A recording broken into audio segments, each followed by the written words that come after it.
G'day team, how we doing? Great news, level 3 tomorrow.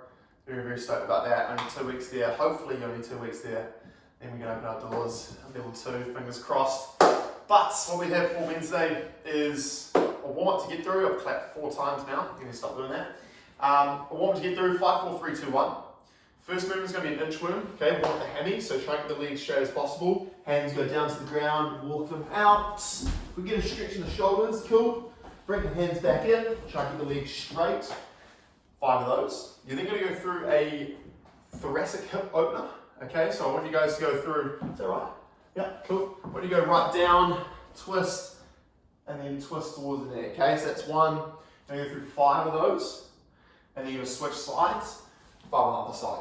Okay, and then the last movement to round that off, it's going to be a squat jump or an air squat. So we can do a squat jump, stand up tall, just try to think about keeping the chest up even though we're squatting, jumping up next. Don't dip the shoulders down, as you can see my hips are too high. Nice and upright, small little jump or just air squats. 5, 4, 3, 2, 1 at a warm-up pace.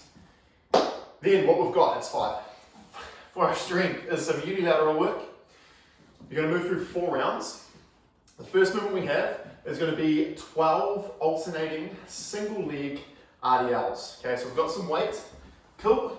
Going to be holding here, going forward. Rdl is where the front leg or the legs that we're using, front one in this case.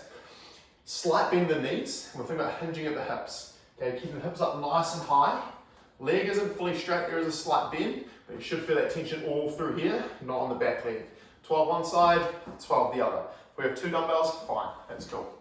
Okay, alternatively, if we don't have weight for that, it's fine. If we want to do a different movement, we've got single-legged broad jumps. So starting here, exploding off that leg, landing in 2 feet. I'm going to do it here because it's going to be very loud within the house, but exploding off one leg, landing in 2 legs. Okay, go for 6 each side for that because they're a little bit more strenuous on the body. Second movement, so you're going to choose one of those 2. Second movement we've got is going to be a tall plank pull through of some sort. So pulling something through, you're going to be in a tall plank position here. Dumbbell's going to stay on one side, just like so. Okay, try and think about keeping the hips and shoulders as straight as you can. You don't want to rotate at all. Losing my notes. Don't want to rotate at all. We want to make sure we're engaging the core. We can easily just kind of rotate around like so. Make it hard for yourself. To make it even harder, you bring your feet a little bit closer. Give yourself a narrow base of support. Okay? So that's our second movement, and then you got one more movement we can choose between 2. The first one is an overhead walking lunge. If we have a barbell, makes it a little bit easier. If we've got a dumbbell, it's just going to be a single arm. Go 6 one side. Okay, I won't go for a walk, but step forward. Okay, 6 on that side, and then 6 where you step forward on that side. Okay, if we have a barbell, just be straight up overhead. Think about getting the head through. As you can see, my ear is past my arm as best as possible.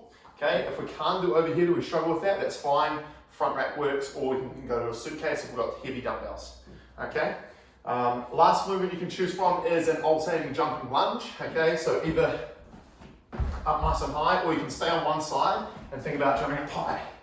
Okay, get a bit more explosive work, or you can shift those legs and feel more comfortable.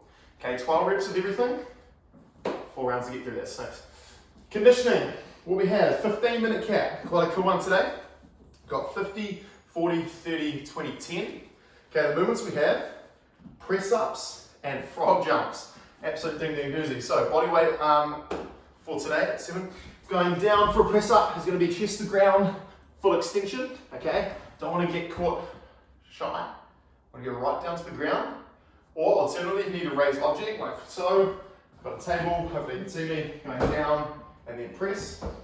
Frog jump is where we're staying nice and upright, similar to what we did in the warm-up, but the hands are going to touch the ground. You can see my full squat, jump up.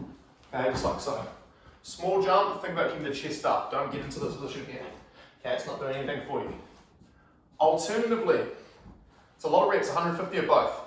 If we think that we're going to struggle with that, we can turn it into a 8-rounder.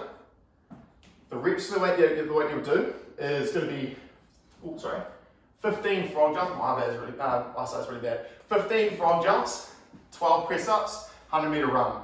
Okay, that's if we haven't been doing too much training, or we think that this might be blow us to bits, the first option I gave you. The reason why is it'll break it up, give you time to recover, give you time, your chest is going to need time to recover, your legs are going to need time to recover. It's going to be a little bit easier on the body. So if you need to bring the reps down and do it that way, then go for it. Tag team level 3, let's go.